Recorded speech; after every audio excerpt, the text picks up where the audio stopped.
kamere kuri joyeux anniversaire yego nkuko babimbwiye, hanyuma n'akandi kaze nyuma.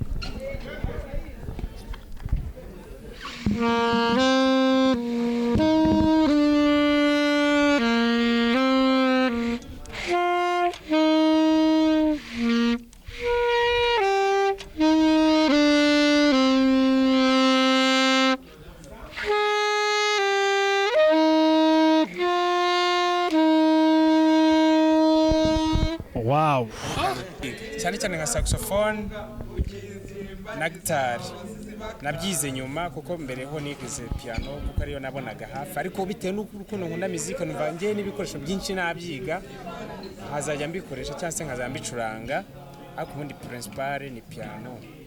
Ariko nyine nibi ngibi nabihisemo nk'umuntu wenda ukunda muzika wazajya ubikoresha bitandukanye, kuko nabonye hari igihe bikenerwa, ariko nkasanga abantu benshi ntabwo babizi.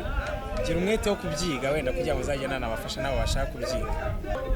Saxophone ifite amanota asanzwe nk'aya muzika y'ubundi tuzaze tuzi, ariko none ukagira uburyo yakoresha kuri saxophone. Hano hariho buto za dore mi fa sol la si do n'uvuga si noneho nuko nabyize gutyo gusa ndi kwigenda. Nababwiye mfite akandi kazi, ariko ibintu nkora ndabikunda. Nifuza yuko ndetse n'abandi bana batoya babikunda bakiga muzike, bakamenya yuko ishobora gutunga umuntu, bakamenya ko ishobora kuguza n'inshuti, kandi ukamenya ko ushobora no kugera ku rundi rwego rw'abandi bantu twumva ibyamamare, bakaba bagera ku rwego rwabo ariko wabigizemo ubushake. Turabasuhuje bakunzi b'umuziki nyarwanda, tubabwira ko muri uyu mwanya tugiye kwakira umukunzi w'umuziki ariko akaba n'umucuranzi ucuranga ibikoresho by'umuziki bitandukanye. Tumenyereye mu muziki ibikoresho bitandukanye, hari ibikoresho bikoresha imirya, hari ibikoresho bikoresha ingoma by'ingoma, hakaba n'ibikoresho by'umwuka. Uyu mwanya tugiye kwibanda cyane ku bikoresho by'umwuka mu muziki, birimo za saxophone, birimo za trompette, birimo za violon n'iz'imirya. Ariko ibyo bikoresho by'umwuka, trompette, saxophone n'ibindi bikoresha umwuka nibyo tugiye kuganiraho muri uyu mwanya. N'umukunzi w'umuziki rero akaba n'umucuranzi kabuhariwe, acuranga ibikoresho byinshi by'umuziki, ashobora gukoresha piano, ashobora gukoresha ibyo twamenyereye nka harmoniyo, ashobora gukoresha saxophone, ashobora gukoresha trompette, byose mu buryo busanzwe. Ariko uyu mwanya tugiye kuganira ku ubwo buryo bwo gukoresha injyana zikoresha umwuka. Izo njyana ni bwoko ki? Muri kumwe nanjye Andrea Kagwa hano mu iki kiganiro, ariko sindi ngenyine, ndi kumwe n'umunyamakuru mugenzi wanjye bamwerekezeho kamera Billy Chris Mukeshimana.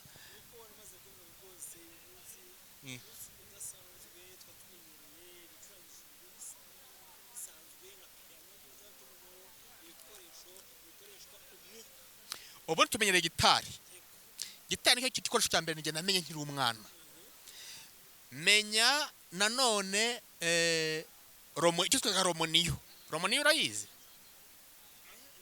Romoniyo ni piano, ariko noneho yacurangwa mu kiliziya bakoresha amaguru, bapedara y'umwuka, bakoresha umwuka, ariko burya bahitaga instrument acorde yaga ifite imirya. Ntago ari akordeho, ni romoniyo.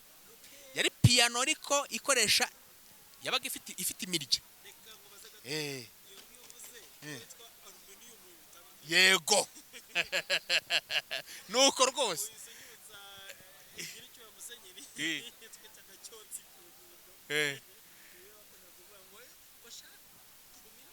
Aluminium. Iyo rero iyo nanga rero twahitaga inanga mu Kinyarwanda, niyo twamenyereye mu muziki wacu wa hano, cyane cyane mu Kiliziya Gatolika, na gitari mu baporo n'ahandi.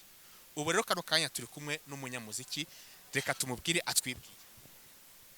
Murakoze, amazina yanjye nitwa Kalisa Clement, ndi umunyamuziki hano muri Paruwasi Katedrali ya Cyangugu, ariko kavukire nkomoka muri Paruwasi ya Butare, Paruwasi ya Cyahinda, Katedrali ya Butare.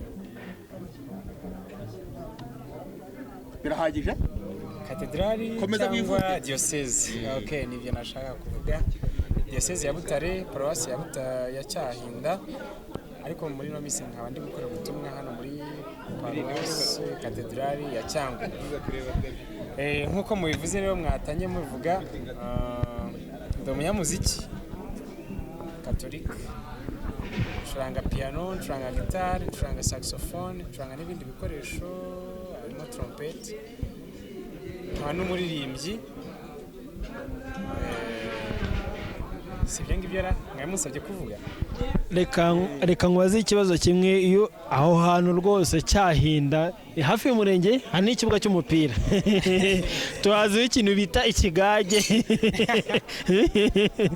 ibintu by'umuziki ubundi byakujemo gute? Ibintu by'umuziki jewe rero nakuze mbikunda. Ndibuka kera nkiri umwana ese hari umuntu uri gucuranga harmonium nk'uko yabivuze, atangiye avuga ibikoresho by'umuziki bibaho, avuga na harmonium. Hari umuntu wacurangaga harmonium muri paruwasi ya Cyahinda, diocese ya Butare. Nkagenda nkareba nkamwitegereza nkabona ni byiza, ariko nkagira amatsiko yo kubimenya, nkumva wenda hari bishobora kuba hari ibintu bishobora kuba byanditse wenda ku matushe. Havuga nti wenda nanjye nimbyiga bitewe nuko biba byanditseho ntabwo bizangora. Nkagira amatsiko, nkagenda nkamwegera nkareba uko abikora, ariko nayo umwana wenda bakanatwuhinda bati nimwigire muri guteza akavuyo, ariko bitewe n'ukuntu nabikundaga. Ngeze muri segonderi naje kubona umwanya wo kubyiga noneho birambuye, dufashijwemo n'umupadiri bita Pascal Twagirayezu, yadufashije cyane. Ubu uvuye Cyahinda ugeze Rusizi. uvuye Cyahinda ugeze Rusizi, reka mbe ndetse kubigeramo cyane.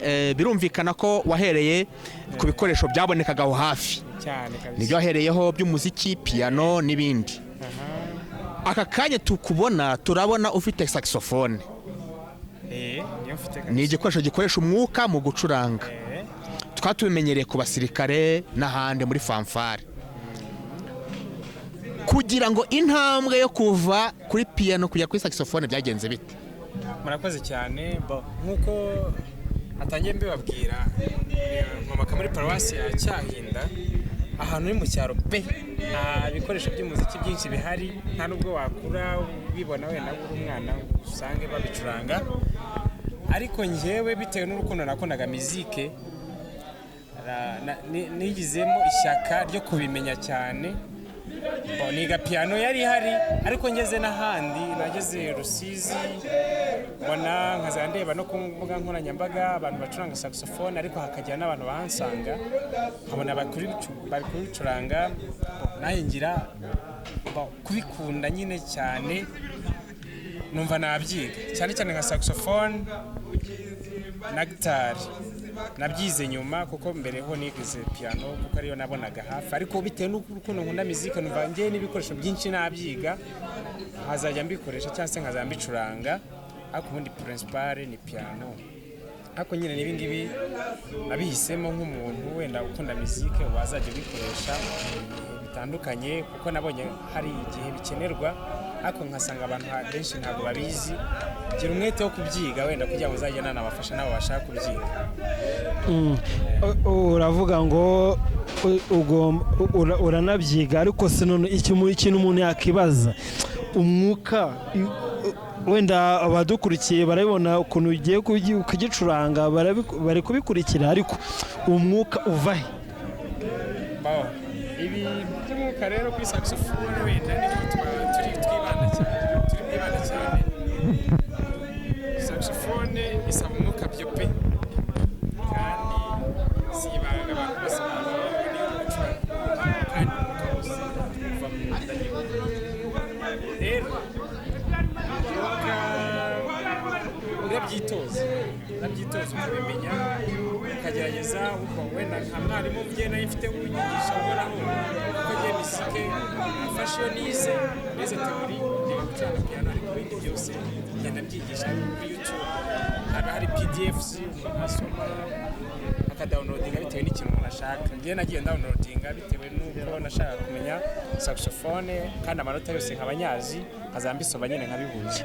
Ku cyo uvuze ndibaza umuntu ninde wagendeye kugira ngo uvuga umwuka wanjye Nyagasani yamaye, Imana yamaye, ariko ngomba kuwukoresha ngendeye kuri uyu muntu. Mu mvugo nziza ngo ni role model ninde? Murakoze cyane. Saxophone ntabwo ariyo nahereye nacuranga piano ubundi nk'uko mubizi, ariko ngeraho ncuranga na gitari, hanyuma saxophone yo yaje nyuma. Ariko icyatumye nyimenye cyangwa se ngira umwete wo kuyiga ni umuhungu bita tumwita Yano saxophone, abi Kigali, yaje gucuranga mu bukwe. Ubwo bukwe yari yaje gucurangamo, ariko nanjye nayo imburimo mbona yuko ibyo bintu akora ari byiza, nari nacuranze piano icyo gihe. Hanyuma nshaka kubyiga, icyo gihe nahise nyituma, ndumva ari nawe yayinguriye. Nahise mubwira nti ndashaka saxophone pe, kandi ukazayinyigisha.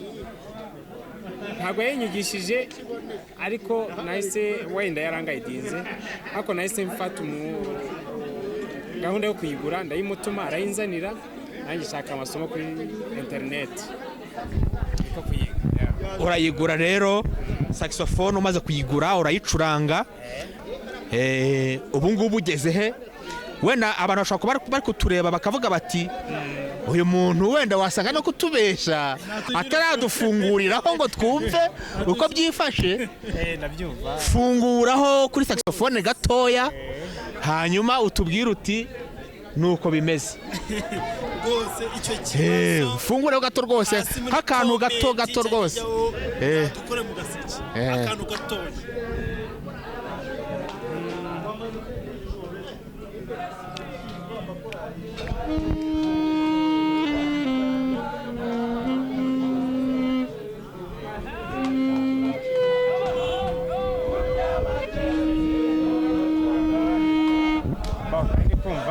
Hari abantu batari kukumva neza.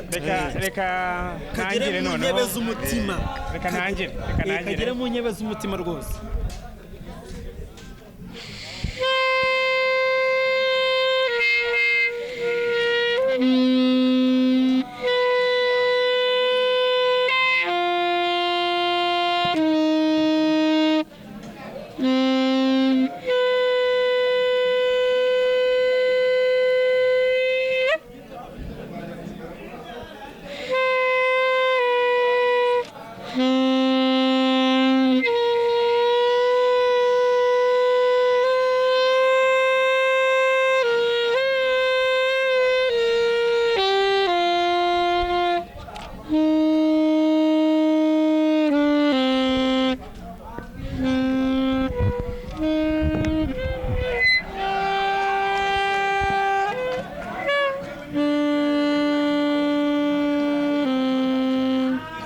gucanga indirimbo ya Bikira Mariya bita Mwari wa Data. Mwari wa Data Twagiye.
Maria.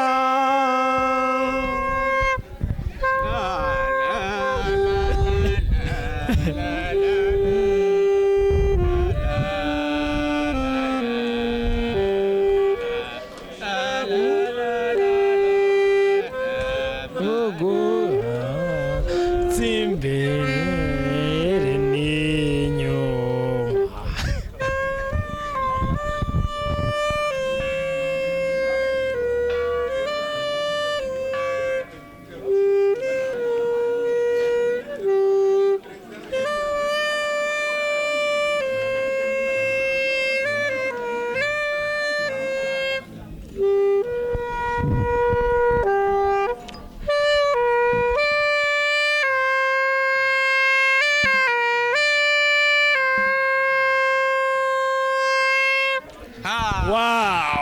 arakoze cyane arakoze ukuyemo iki kankubaze uri mwiza uzira inenge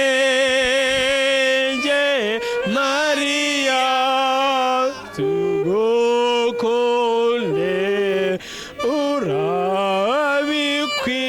urabikwiye Maria kagwa reka nkubaze iyo ziti aho kantu kumva inshuti akani keza cyane nuko rero njyewe nahoze nitegeza ukuntu ahinduranya izira ntoki umwuka n'intoki kubihuza tubwire nyine ubigenza uti cyangwa urabyirimbira wowe ku giti cyawe bikagira tubwire.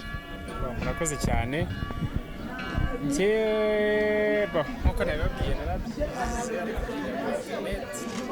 kuko nabonaga hari cyangwa nta muntu wabigisha akagerageza gushaka amasomo bitewe n'imizike isanzwe yanditse kandi barakugayitinga yiruka hanyuma iyo ugiye kwiga igikoresho runaka bakureka n'intoki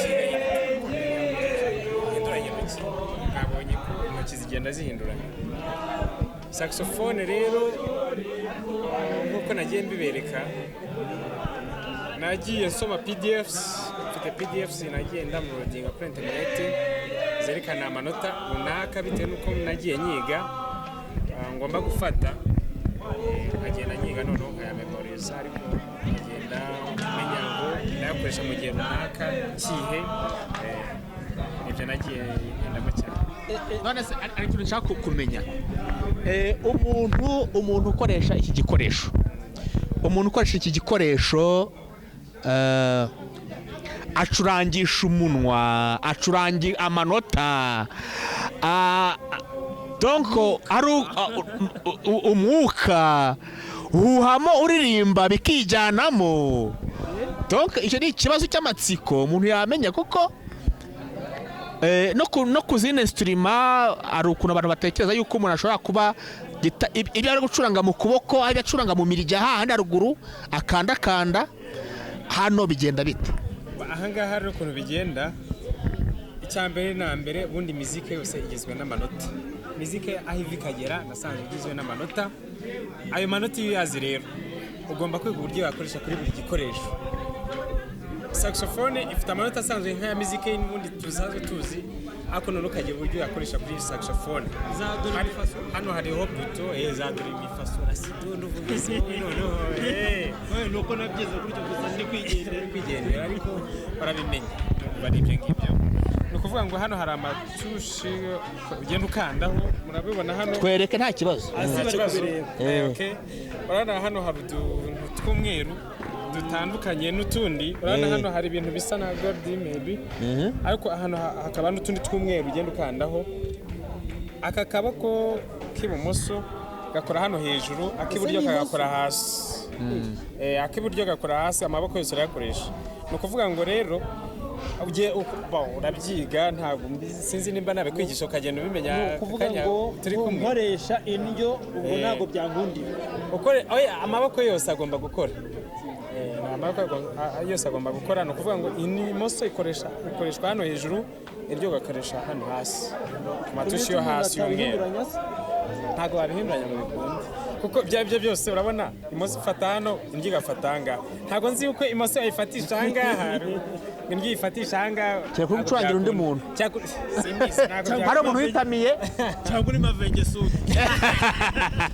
Mavenge Sud acurangishaga imoso yacurangishaga imoso kuri gitari no bikunda saxophone ubanza bigoye sinzi nimba bazadukorera wende ayabakoresha y'abagoshe y'abagoshe aha rero umuziki wawe kugeza kano kanya uwukoresha he urakoze cyane umuziki wanjye nifuza ko wakwaguka ukagera ku rundi rwego kuno munsi nkoresha muri Kiliziya Gatolika ncurengera kuri Saint Valentin abazi Cyangugu barayizi n'andi makorari yose akorera kuri katedrali ya Cyangugu Paruwasi Katedrali ya Cyangugu bose bajya banyiyambaza aba nabafasha mu gihe runaka bikenewe ariko mu buzima busanzwe nanjye nasanze umuziki nzi ugomba kuntunga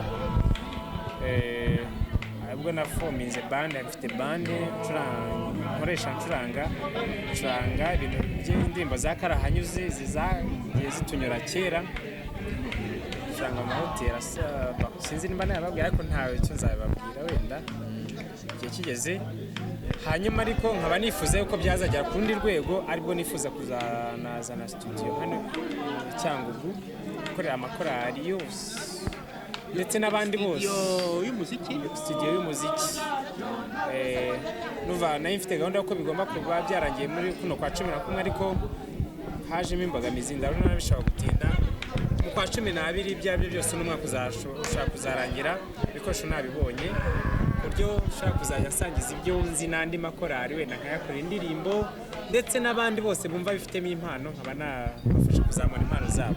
Reka nse nk'uhihuta unyemerere nihute ko biri kunjya abantu bagiye batubaza hasi muri komenti ubundi Clement nyine wowe Clement tukuzi kuri piano rwose noneho uzanye saxophone turabona rwose ku munota wabikoraho neza rwose abantu bose bananyuzwe uko biri kugaragara muri background yacu ukuntu ikoraho rwose urabikigeta urabibona ariko se usibye piano na saxophone gitari nabyo nabibonye nabwo bari kubibona gitari naho urebaho ariko se umuntu ushaka kumenya nk'ibyo ngibyo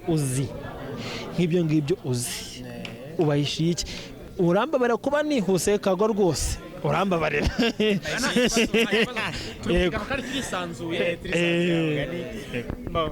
ibyo mbahishiye rero no kuvuga ngo ubundi gihe wakamera ngawaruze ubundi gihe natangiye niga piano naize kera guhera 2011 gitari nyitangira 2020 saxophone nyitangiye 2025 uno mwaka hanyuma ari nabwo ngenda byagura nyine nshaka kubizamuka bikagera ku rundi rwego.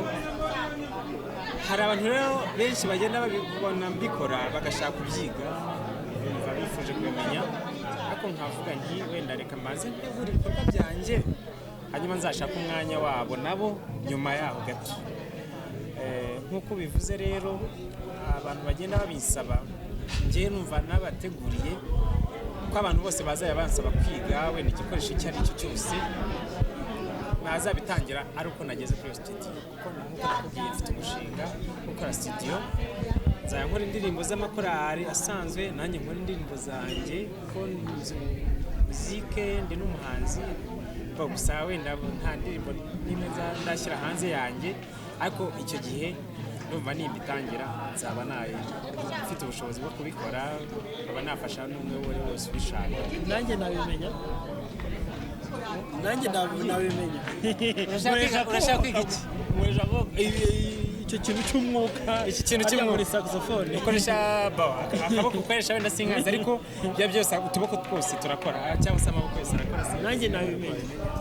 hari ikibazo abantu bakunda ari impuha wenda harazamo n'urwenya ariko ni impuha bavuga ko umuntu ukoresha icyo gikoresho hari ibice by'umubiri bye bireguka urumva ku buryo ngo byagira n'ikibazo ku bugabo bw'umugabo ibyo bintu nibyo cyangwa ni ibyo ngibyo kera nkiga numva hari ibintu twitaga myths hakaba na reality ariko njyewe nkurikije uburyo babivugaga numvaga bishobora kuba wenda ari ukuri wenda muri logique kuko nabyumvaga ariko ntangira kubyiga navuze nti reka mpinyuze ndebe njyewe numva umubiri wanjye ukora neza rwose nta kibazo rwose kandi n'ibyo bavuga banumva nta proof wenda bishobora kuba bivugwa n'abantu wenda batarabikoraho wenda bazi muzike nta wamenya ariko bataragerageza gucuranga bino bikoresho ducuranga ariko nk'umuntu ubikoresha jewe experience mfite nta kibazo rwose umuntu yagira ikintu cyose ushaka kwiga wakiga wisanzuye nkekeza ko n'Imana yaremye ibintu byose ngo tubikoreshe yanahatanze ubwenge bwo gukora ibi bikoresho byose kugira ngo tubikoreshe ariko bitateza ikibazo ku bantu ngeze bazi wenda buri kugenda bwira ariko Chris ndabona ari gusaba ijambo. Chris tubwire mfite ikibazo gikomeye cyane watunyuriyemo gake yavuze se tubwiye na korari uririmbamo ariko se umuntu akibaza se umuntu afite ibirori bigiye bitandukanye hari icyo wamukorera ibirori bitandukanye atari bya kiliziya hari ibintu tugira wenda ku rwego rw'igihugu cyangwa se ibindi biro bitandukanye ubukwe tubwire kuri icyo gitekerezo cyangwa se kuri iyo ngingo mfite igitekerezo kinini cyane pe wenda abatabizi wenda bazabibona mu minsi iri imbere ubu nk'uko nabikubwiye mfite bande ducuranga semi live indirimbo za karahanyuze dufite amahoteli tugenda turirimbamo ukiri aho ngaho iyo ariko wiyiretse ariko uyigumane ariko nanone natwe dukeneye iyo serivisi tukagushaka byibuze kwereke akantu gashobora ati byibuze Clement w'Icyangugu turamuhamagara v'Icyangugu ajye Burera cyangwa Musanze kuko ntago twese wenda watubwiye bya kiza twanakumvisha rwose ufite tashi nziza ariko nyine hari abantu dukeneye dufite ubukwe dufite ibindi biro bitandukanye dufite amahugurwa dufite gutungura umuntu dufite gukora iki ngewe ndisabiye ku bw'abakunzi bacu babitubwiye ngo uyu mugabo witwa Clement muzamutuzanire ariko adukorere mu mitana atubwire ngo hari akandi gashya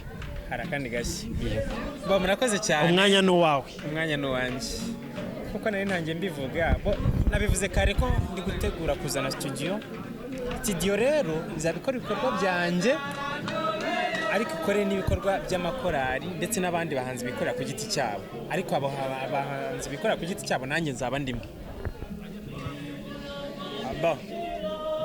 icyo gihe nzaba nkora indirimbo za Kiliziya Gatolika ariko noneho ndenzeho nakore n'indirimbo zishaka gukenerwa mu birori runaka katunyurizeho kuri iyo mpamvu rero ngewe ndi kubaga niko nyakubahwa perezida wa repubulika niwe wavuze ngo ndababwa nanjye ubwanjye ndi kubabwa nateguye ko abantu bose bakeneye kwinjizwa cyane cyane nk'abageni icyo nateguye saxophone ariko birenzeho nkaba nayikoresha no muri iyo bande wenda nzategura kuko nzajya mbikoresha muri studio ariko bizansaba no kugira bande ikoresha icuranga ibihangano byanjye ukuvuga ngo nzazana studio ikora indirimbo z'abandi ariko nanjye ikora izanjye ariko noneho bizaba bisaba kuziperforminga live hari abantu wenda namaze guhitamo wenda nzakoresha icyo gihe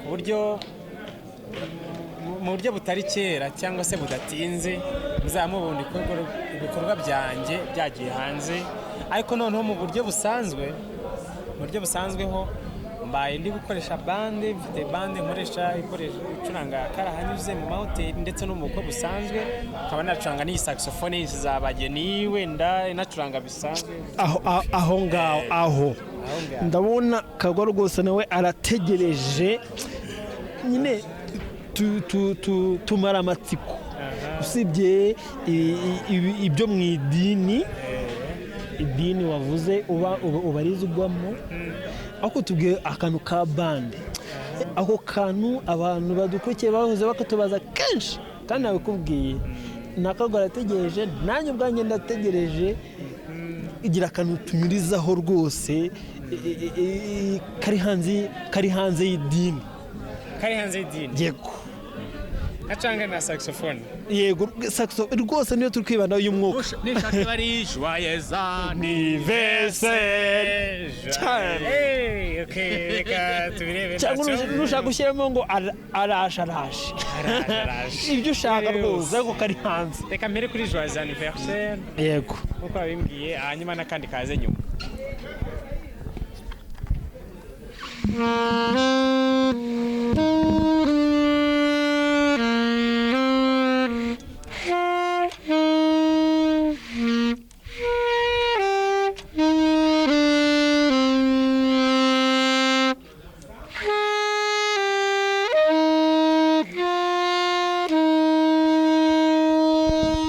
Wow. Kagwa. Ukwemeye iki? Anniversaire, joyeux anniversaire, joyeux anniversaire. Reka mbaze Kagwa noneho.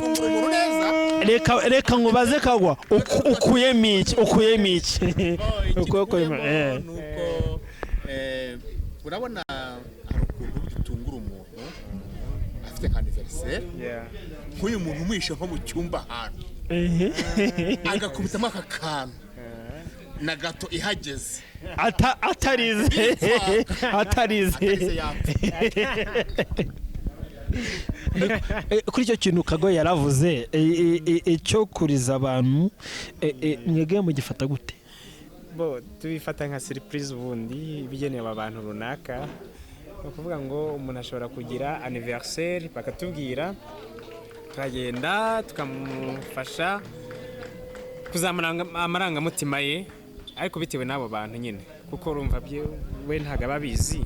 Abantu baradutumira tukagenda tukamucurangira akantu runaka wenda bamutunguye, hanyuma bikamufasha kuzamura amarangamutima y'ibyishimo.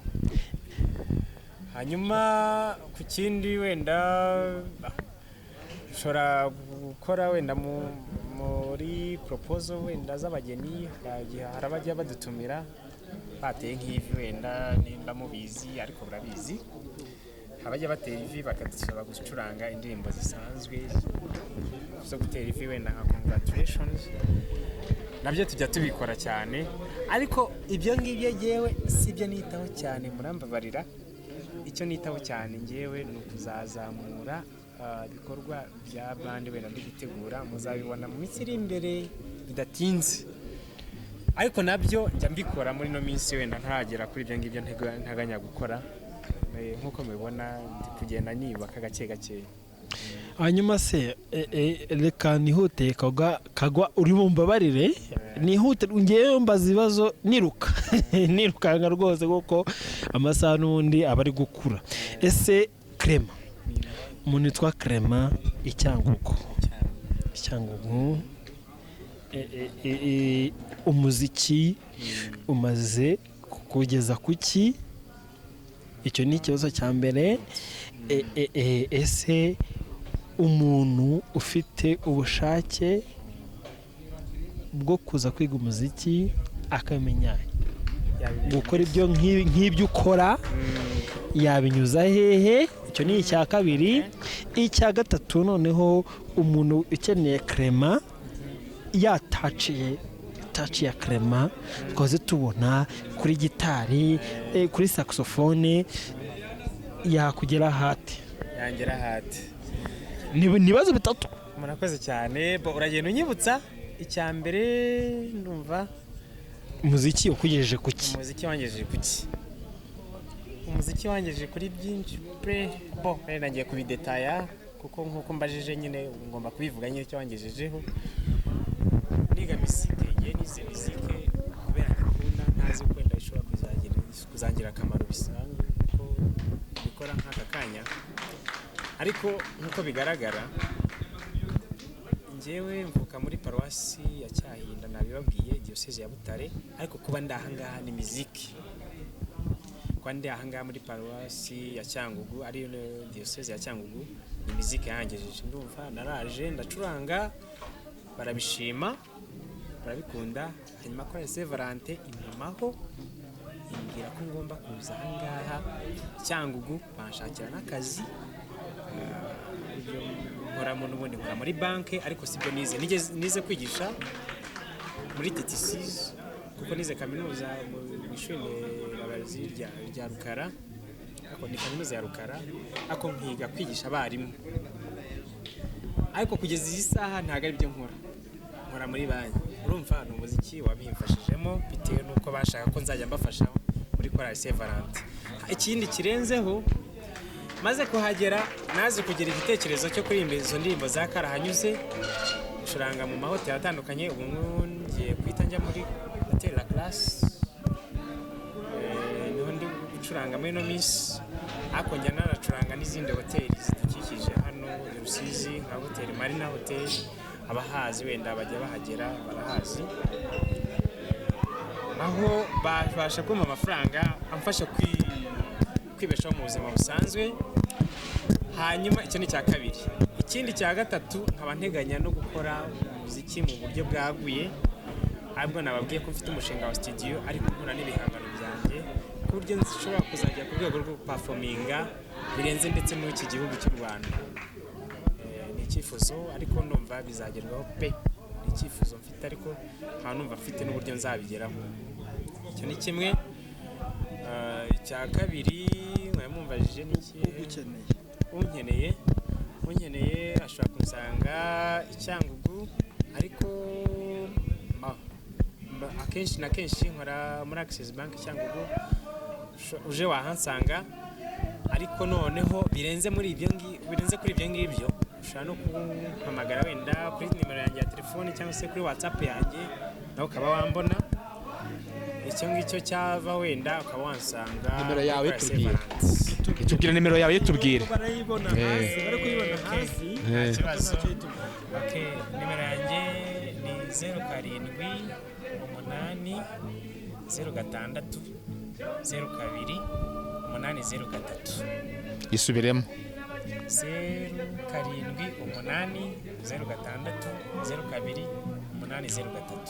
Nani ukoresha kuri WhatsApp? Tugana ku musozo rero, urabona umunsi uciye ikibu, akagoroba kari kugenda kaza.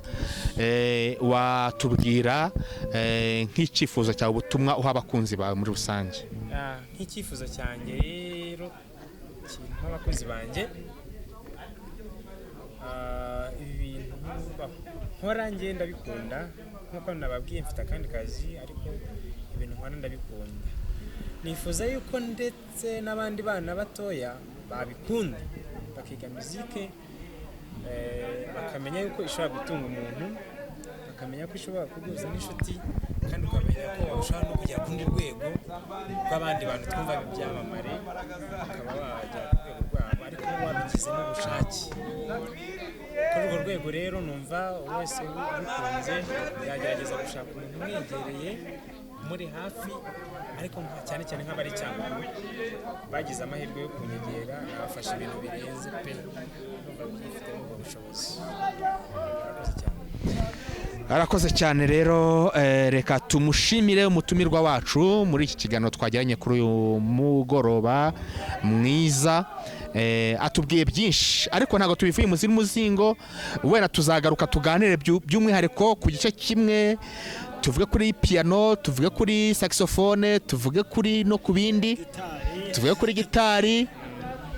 Ariko uyu mwanya ndizera yuko mumenye umuhanzi twari kumwe, umucuranzi twari kumwe wari we ndetse n'aho mwamushakira. Chris, hari ikindi? nta kintu ngiye nanyuzwe pe nanyuzwe pe bikomeye cyane ahubwo reka ngubaze kago nawe nanjye nibwira tutazi umuziki tujya gukora iki tubyaza amafaranga. Ngewe rero iki gikoresho naragitinyaga, ntinya yuko cyazagira ibice by'umubiri gituma bireguka. Bizo mpamvu kwa yayicuranze biramunanira. Ni ukuvuga ngo hari ashobora kuba harimo ni ukuvuga ngo harimo ubuhanga nyine ntaramenya. Ubugeni ngomba kwiga nzamwegera anyigisha. ugeze no ntabwo kivuze wigeze kunyongora kuze kuremba tenoro burya. Ibyo no kumbeshyera urampimbiye Kandi wabimbwiye. kubera yuko umuntu uzi kuririmba hano turi kumwe n'umwe gusa akanacuranga ibindi byose naho ubutaha. Reka rero tubashimire abakunzi bacu, abakunzi b'umuziki nyarwanda, abakunzi b'umuziki muri rusange, abakunda ibicurangisho by'umuziki bitandukanye. Tubashimire cyane kandi tubifuza gukomeza kugubwa neza. Ibi ni akagaruka. Murebe bande witwa ngo iki burya? Twakibagiwe. Bande yanjye nsanzwe nkoresha n'ubundi mu ndirimbo za Karahanyuze bayita Inganzo Band. Inganzo Band. Ubwo mugani Inganzo Band rero nimero mwazibonye, uwo mwashaka mwamubonye.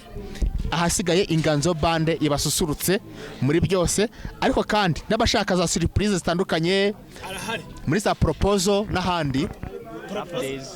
Ubwo ningire kubwira se wowe Chris w'ingaragu ingaragu igaramye itari kugira icyo yibwira. ako kantu ushyizemo nako Célibataire non engagé. Célibataire non engagé. Uravuze ngo naka yavanjiri y'amatayo bavuze ngo twigizeho kubera ingoma y'Imana. Oya, si ibyo mvuze. Nta ngoma y'Imana uharanira. N'umuhamagaro hitamo umuhamagaro wa hakiri kare. Bo reka dusoze ikiganiro. Urakoze cyane. Dushimire Clement arakoze cyane rwose. Clement turagushimiye wadusukije uyu munsi, ibintu byaryoshye. Mbwira abantu ko Clement twahuriye mu munsi mukuru w'amakorari Sainte Cécile. Yacuranze neza, byagenze neza, byari biryoshye. Reka rero tumubwire nti courage Clement mu byukora, turagushyigikiye. Murakoze cyane. Ndamushyigikiye rwose Clement, ariko nkanashimira na Joseph Nizeyimana, nawe turamushimiye cyane. Nyaboneka abantu badukurikiye sugusabiriza bakore subscribe kuri Joy Films. Ashaka nyumve nabi, niba mbikoze nabi anyihanganire. Joy Films uramupromotinze. Subscribe na like na share cyane rwose. Subscribe, like na share. Kora subscribe, like na share ni ngombwa cyane. Murakoze cyane. Yari Andre Kagwa mwene data nanjye Berikizimukishema natwe n'umutumirwa Clement dushimira cyane Inganzo Band.